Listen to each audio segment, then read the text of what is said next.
And there we are. All right. All right. Well, welcome everyone. This is Curt And Brad Pinsky. and we're here for another edition of Fire Law Roundup for May 13th of 2024. Brad, go ahead. Take us away. Perfect. All right. So we're going to get through some of these a little more quickly today because we got a little bit of a time crunch. But let's start in Ohio, where we have an allegation, a lawsuit by a female firefighter who was pregnant.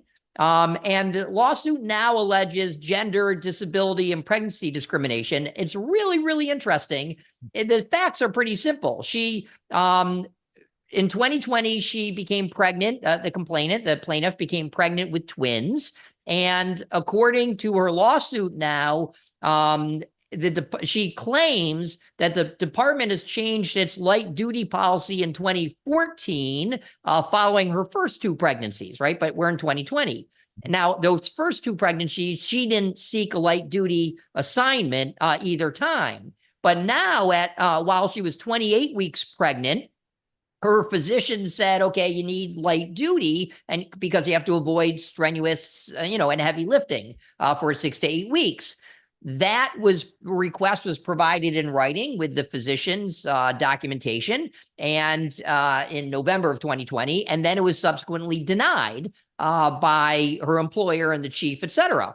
The plaintiff then contacts the union, and the union responds, if I'm getting this correctly, saying, you need to accommodate. But unfortunately, they didn't accommodate. They allegedly, this is just an allegation, a lawsuit, but allegedly then the plaintiff was forced, while pregnant, to use her earned paid leave time to satisfy some trade agreements. They must allow shift swapping, which is common and good. And she then had to work a whole bunch more shifts despite needing light duty. So she now claims mental anguish, etc.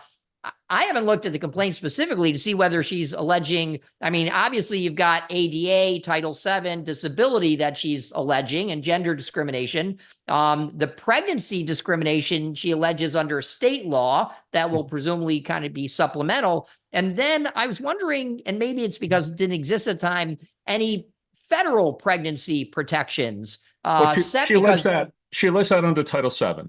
Okay, because it's not an ADA, right? Pregnancy is not disability. Not an ADA, but this is a very common issue in career departments, and many departments have light duty, and actually many unions resist light duty because the unions would rather not have people coming back that can't perform full duty, so they want full duty only.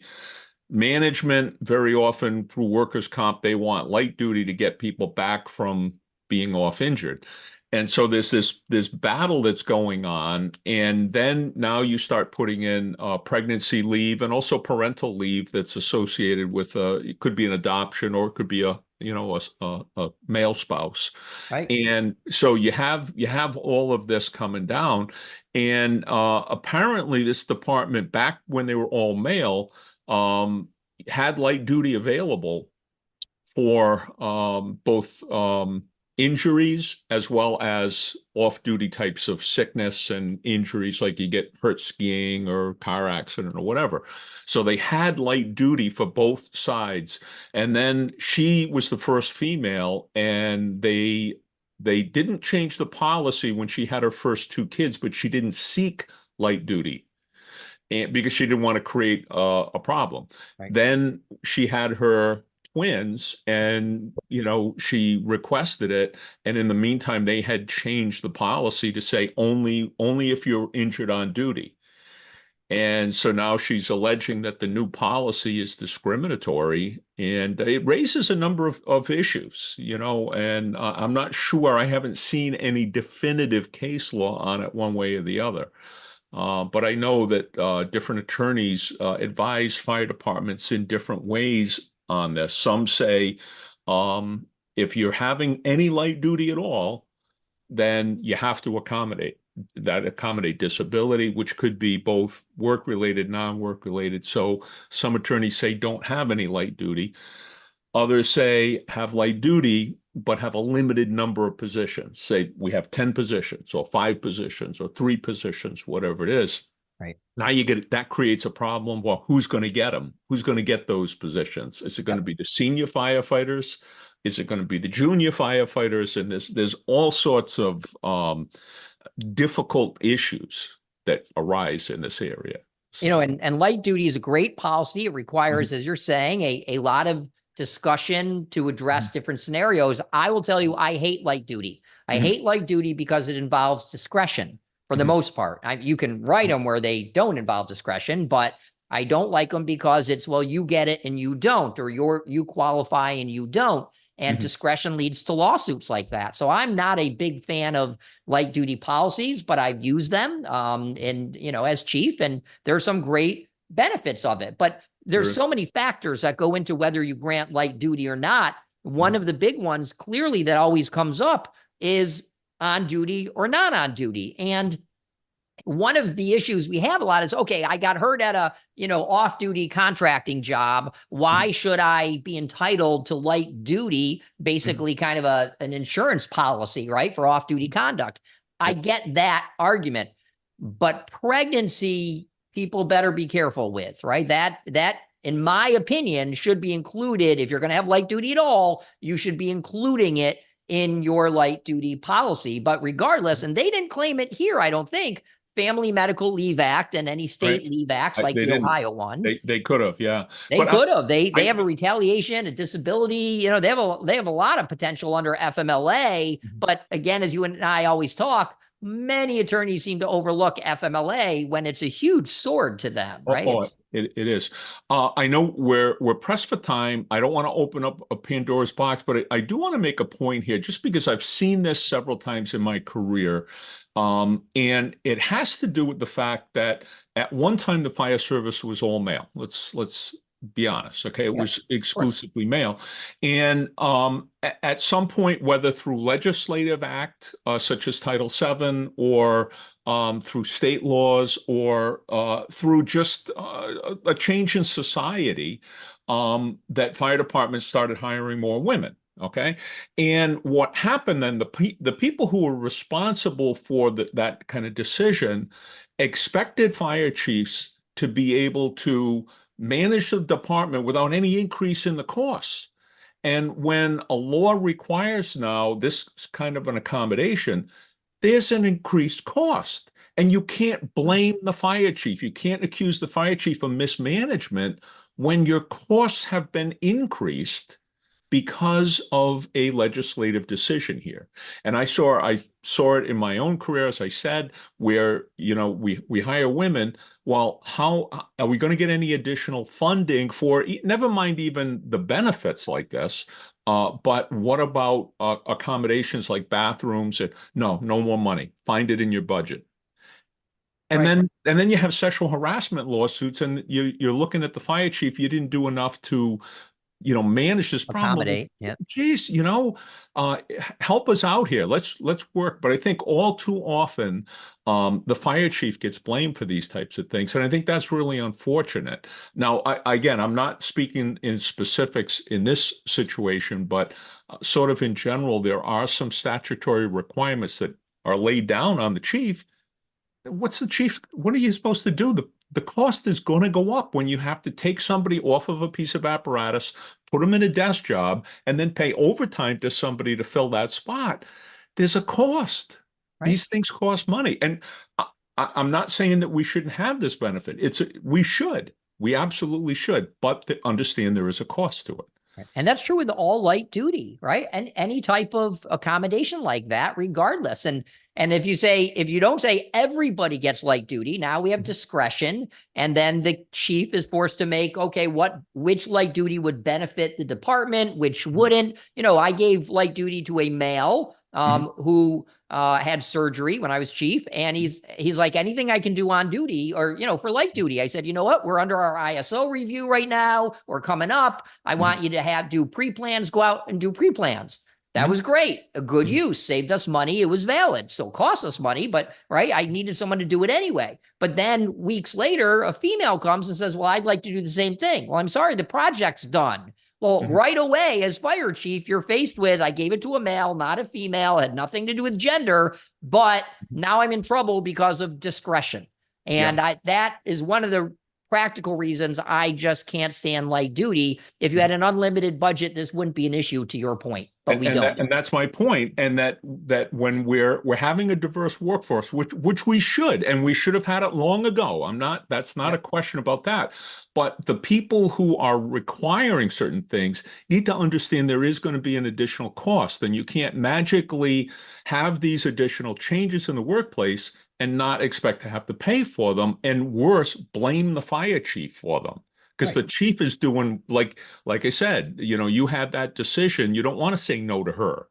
Okay. You want to say yes, but you understand it's going to cost the department now time and a half for every shift she should have been working. Right. And then we get blamed for mismanaging the budget. You can't win. And the politicians sit back and say, oh, aren't we good politicians? Aren't we, just doing everything that we possibly can? And these fire chiefs just can't manage their budget. Really unfortunate. But again, don't want to pontificate. I know, we will have a much longer light duty discussion and a different format, but for our viewers. And anyway, let's go to Ottawa. Boy. Ottawa, Canada. I'd like to wash my hands of this one, but we have an altercation at the firehouse, and I'm going to use terms. So we have the plaintiff, who's a firefighter. He's not a plaintiff. This is a criminal case. A criminal case. I'm sorry. The victim. We have the victim, who's a firefighter who allegedly is openly non-binary, right? Doesn't identify as either gender. And he was about to wash the dishes, and somebody walks in. They kept referring to him as they. So I don't know if we should as well. So happy to do that, of course. But somebody walks in and says to the individual, no, I'm going to wash the dishes, even though it was, the victim's duty, I guess, to do so. And this perpetrator says, no, I'm going to do it. And there's some mutual pushing, which escalated into a choking incident where the victim is being choked. One of the witnesses was a female firefighter who was working at the time, and she said it started out like kind of like a fun thing, like not a hostile thing, but that at some point, almost instantly, in an instant, it turned into this almost violent kind of. And it gets worse because now there's this apparent cover up. In a sense, the captain approaches and gets involved, as he should or she should. And the captain, is told of what happened, and the victim says, I want to go to the hospital. I'm hurt. I'm having trouble breathing. The captain responds, you're breathing. You can move. You're fine. That's kind of a normal thing we seem to say to people in mass confidence drills or something. In any event, but then the captain allegedly says to the victim, well, the best thing for your career right now would be if you get on the truck and kind of drop the issue, leave the room, and, that's it. So despite the victim relaying that I told the captain that, the assailant wants to kill me for who I am, meaning a non-binary individual, and I kept telling the captain I'm in pain. The captain says, no, you're not going to report this. Let it go. Ultimately, however, the perpetrator was terminated, and the captain was suspended without pay. What I don't know, Curt, I think you would know, is did that happen before or after the criminal charges? I think it was before or right around the same time. But I think what's one other interesting thing here, and I don't know about Canada's laws. We're not attorneys in Canada. Right. But in many jurisdictions here, this could have been charged as a hate crime. That's what I was going to say. It certainly could have. Depending on the wording and what protected classes fall within that. So which certainly escalates the seriousness of that. Now, whether or not this was because of the person's gender orientation or whatever, that remains a factual question, but to the extent that it would have been. And from the way the witness, the article that I have linked there, gets into detail on what the witness testified, the female witness, and she didn't make it seem like it had anything to do with the person's gender. It was just that, this particular firefighter kind of escalated it for whatever reason. She said that he had been working out and he didn't seem like he was in the right frame of mind. This was the perpetrator. So we'll see. But now you got the firefighter charged criminally, the perpetrator, firefighter charged criminally, and the captain charged criminally with trying to make this go away. So Yeah. not good. Not good. Bad leadership, Yeah. bad everything. Unfortunate. It's unfortunate. It is. And look, I always understand the motive of, for example, the captain saying, look, stop it. This is going to get out of hand. Just let it go. But you know what? You can't do that. Not today. You used to be able to. Yeah. We'll deal with this out back ourselves. That's right. You have two guys that are upset with each other out back or go down in the boiler. We used to go in the boiler room and, but we'll talk it out. But no, that is not acceptable leadership today. You report it and you let somebody else make the determination of what should happen, but this can't happen. You don't lay your hands on somebody. Yeah. Okay. This next one, Lynchberg. So this is the Western District of Virginia, federal court. This is a super interesting case, and it's one that I have right now. I have a hearing coming up on in a week and a half on, not this exact case, but I love the suit. And so I want to make the beginning part of it easy so that we can get to the really interesting part. And this is not uncommon. I think attorneys, if you were watching, should really add this case to their, kind of Rolex or database of one to pull out when this comes across your desk. So what we have is we have the Lynchburg Fire Department, which won, this is a court decision, federal court decision, in a gender discrimination suit brought by a former female firefighter. It's also retaliation. We'll talk about that in a minute. But for me, the really interesting part about this is the gender discrimination. And this suit claims that this female was demoted in 22 in retaliation for filing a complaint alleging a hostile work environment and bullying. And this basically, look, we've talked about the McDonnell-Douglas test forever, which I'll recite you very quickly for maybe newer viewers. But it's the end of it that we never focus on, which we should focus on. So look, when somebody claims that they are a victim of discrimination, the plaintiff has to prove that they engaged, first it's that they're a protected class, right? And they're in a protected activity. Well, she's female, she has employment, no question. And they have to prove that the employer took adverse action against her. Well, that's usually easy because there's some, demotion or some termination usually. And then, but for the protected activity of complaining in this case about something, I never would have been adversely affected. I wouldn't have been disciplined, etc. And what happens is this McDonnell-Douglas test comes in where it's a burden shifting test. It goes back and forth and back and forth. And here, the important part is you've got a victim says, I'm female, I've been retaliated against. The employer comes forward with saying, yeah, but the reason we took the demotion action against her has nothing to do with the sexual, the gender, the complaint, anything about the plaintiff. What it had to do with is the plaintiff violated a totally separate policy and she was demoted, terminated, etc. for that. And here's what the case does, which is, so we've had that case a billion times on here, literally probably 100. But what's interesting is this, the issue of pretextual excuse. Here, the court said there was no proof that the action taken by the department had anything to do with her gender, sex, her complaint, etc. And they cite to her the plaintiff's deposition transcript testimony, which says, I believe that the reason they did this was in retaliation, that the reason they did this was because of my sex or gender, right? Was because of a complaint. I feel and I believe.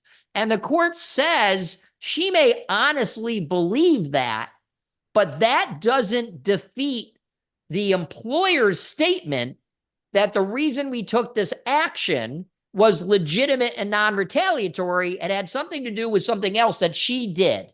right? Had nothing to do with gender, gender identity, discrimination of sex, whatever. It had nothing to do with that. So what the court does is says the obvious, but it's great. And I'm citing it. I often find things on our blog or broadcasts that I cite coming up. And this is one I'm citing. She may believe it, but that doesn't defeat the employer's ability to say it wasn't based on anything you believe. You need proof, right? And we've talked about what proof may be, but here there was no other proof, just her belief. So that's where that ends. I don't know if you want to talk about this part of the case or move on to retaliation. Yeah, no. Okay. So the retaliation basically, follows along the same lines, but they basically said there's no proof of retaliation for anything. And it kind of goes back to the pretextual, look, the reason we did this had nothing to do with your sex, gender, or anything else, sexual orientation. It had to do with you violated a policy and we, took action against that. And isn't that so common, right? Now let's talk about the substance of this, which is all the time, people are afraid to take action because, they're going to accuse me, right? I don't want to punish them, discipline, suspend, terminate them because they're going to accuse me of sexual harassment, sexual discrimination, any type of discrimination or harassment. And my question is always, what did you do? Right? What did you actually do? Not what they were going to accuse you of. What did you actually do? And here she couldn't even come up with a fact, right, to show why she believes it. Oh, they made comments to me or, something substantive. She just had a belief, and a belief is not enough. And that is so easy of a statement, but so important of a holding for everybody, every fire chief, everybody out there to understand. You need more than a belief. You need something actual, and she couldn't point to it. Yeah. Great case. I agree. Okay. And I'm going to raise it because I have a Division of Human Rights claim coming up. And, they kick somebody out. I've got the recording, thankfully, and they kick someone out for a reason, totally different reason. Have nothing to do with sex or gender. There's no discussion of sex or gender. And this person's coming forward saying, well, I believe I was discriminated against because I'm female. Based on what?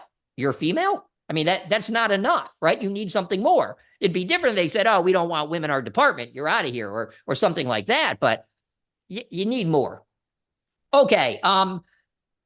To the disturbing, I guess we could have grouped the choking and this together, but now we have, and this is not in any way unique. I don't know how many. I'll run the numbers. You talk. I'm going to run the numbers. Yeah, that's what I was going to ask you. So as everyone knows, Curt maintains a database. Yeah, last I ran it, there was over 20.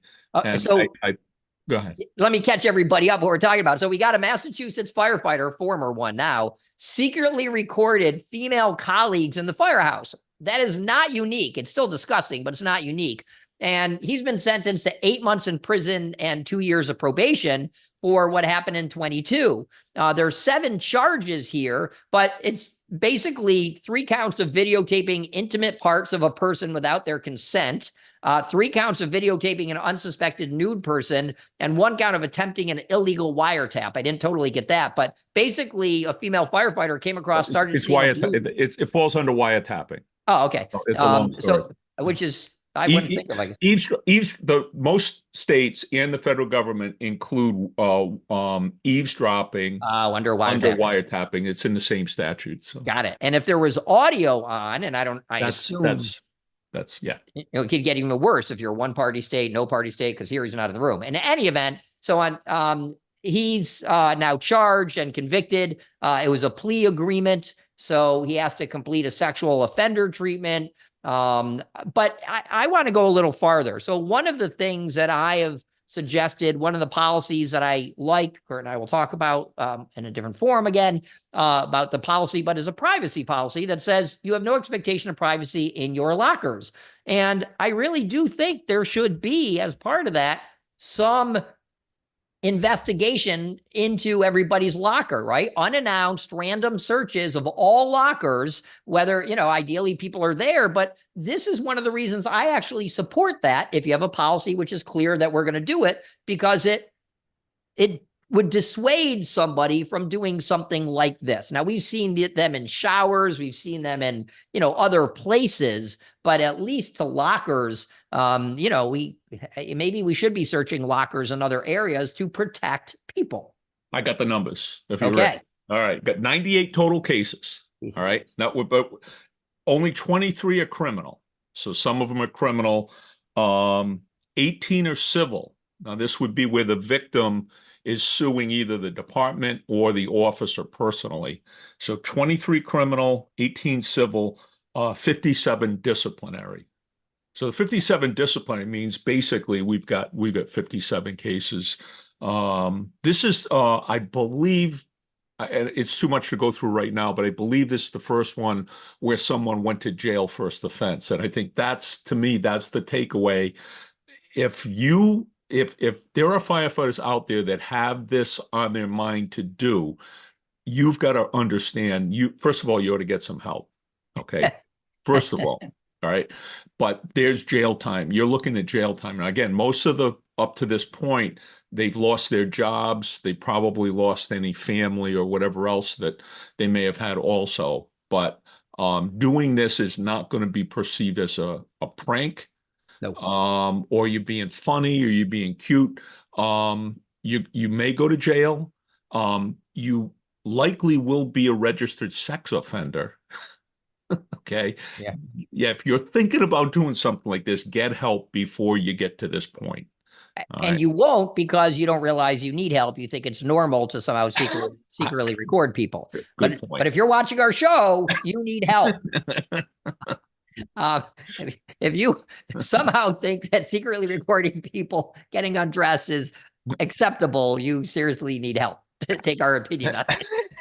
Okay, let's end with this. And I'm going to make this really easy and quick, but we have in the state of Washington, we have a court of appeals, which is either the highest or a higher court. Yeah. But they've just ruled that a former firefighter who was seeking workers' comp benefits for PTSD is not entitled to the benefits. And the reason is simple. The law at the time the injury occurred, or, that caused the PTSD, was not in effect yet. At the time, the state did not cover PTSD or recognize it. Since then, they did, but the individual was first denied and then refiles after the new law, but the new law wasn't retroactive. And this is more a legal issue than a firefighter issue, but it's important for everyone to understand. And the court, and I bet this is probably many states, the way many states would analyze this, the court analyzes the new law and asks, did the legislature intend to make this law retroactive? And says when the legislature does so, they know how to be very clear about it. And they are, they're not cryptic. They state, yes, this goes back to injuries or whatever back, however many years. And the court analyzes the statute and said they didn't here. They knew how to if they wanted to, but they didn't. So the law is not retroactive. So the court isn't saying it didn't have PTSD or it wouldn't be qualified today, but because the injury arose before the law was retroactive, we're not going backwards.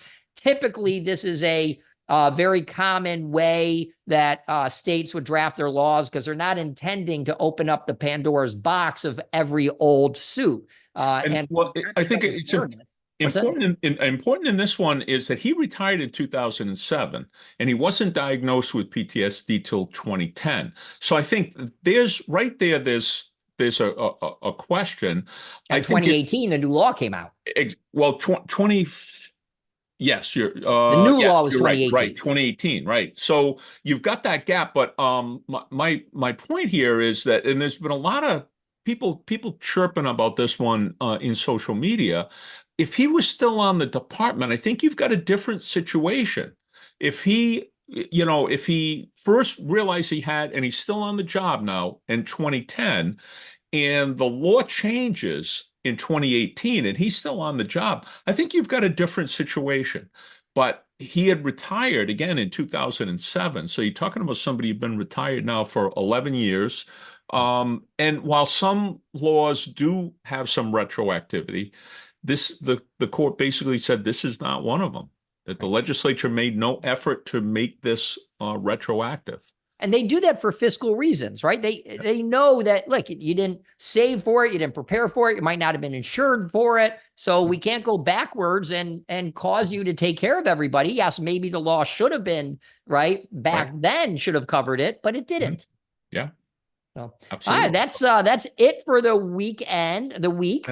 That is it. I don't know if we have an announcement or we want to wait a little bit, or let's do our announcement, because I think it's let's go. exciting. Yeah. And there'll be certainly more formal very soon, but Curt and I are very excited to announce, because all of you sit here and listen to us talk about what policy is needed and why policies are good or bad, if they're written improperly. And we all know we live and die in these lawsuits on our policies and the wording. And, it's very complicated to draft these things. There's a lot of customization, right? And you can't just steal your neighbor's policy and say it applies to yours. It may not. So Curt and I, after long, exciting discussions, we have decided, and we are announcing today for the first time, that Curt and I are starting a policy service, must-have policy service, which is basically, I'm colloquially calling it the Policy of the Month Club, but it really is. So for $1,500, and I'm saying this, you are not hearing me wrong, for only $1,500 a year, Curt and I are going to send you at least one, but sometimes it might be 3 or 4 or 5 policies if they're all grouped together. We're going to send you a video, either just like this, where Curt and I will explain how to customize it, why to have it, why not to have it, your considerations, and you'll be able to focus in a very easy to manage time. You'll be able to focus on the drafting of it, because we're going to give you a sample policy with, you could choose A, B, or C, and here's how you modify it or not. And we are going to then give you this video, which talks to you all about it. So 1 or 3 or sometimes 5 policies a month that you can handle in manageable bites and implement. Sometimes you can use our videos. In some policies, we may create training videos to supplement this. But again, for $1,500 a year, this is nothing compared to what you could pay. We are going to send you the video, the policy. You got to sign up. So that's the introduction. It applies in all states, all, Canada. These are the good idea policies that you need to have. Yes, some will need to be state specific and reviewed by your attorney, but we are going to get you, based on everything we cover all the time, and our combined, 60 some odd years of legal and fire experience. I got 52 going in. So okay, well then I'm only going to add 30. So 80 years, 80 years of combined service. But look, Curt and I say all the time, my God, I wish they had this policy, or I wish we wrote that policy, or we never would have drafted a policy that way. Well, now you're getting it from us, right from us, the policies we have. But again, we're not going to dump 1,000 policies on you. You're going to get them in manageable bites that you can look at and adopt. You can compare them with your own if you already have a policy and see what's missing, but you'll be able to do this in a nice, orderly, non-overwhelming fashion. And again, it's only $1,500 a year, not a month, a year. We're going to start that in the next couple of weeks. We have our flyer that Curt will post, and I'll post and put out. We'll do some mailings, but you will see it. But we're calling it the must-have policies for fire and EMS. And this is our monthly subscription service. You will love it. It's going to make your life easier. And hopefully, if we're ever talking about your department on this show, it will be, because they had the right policy, they were victorious, or this problem never happened. So we're excited to send you more information soon, but this is a big deal from us. And it just brings together so much of what we talk about. We're so excited to do it for you, and you'll see it soon. All right. Well, super. Brad, I'm going to wrap up. I'm in a continuing legal ed class myself. We've got to go through 10 hours of training every year as attorneys. So, and the deadline's coming up. So I had to squeeze it in today. So that's why we started a little bit early. But Brad, thanks for accommodating me, and very excited about the new program. So, all right. Take care.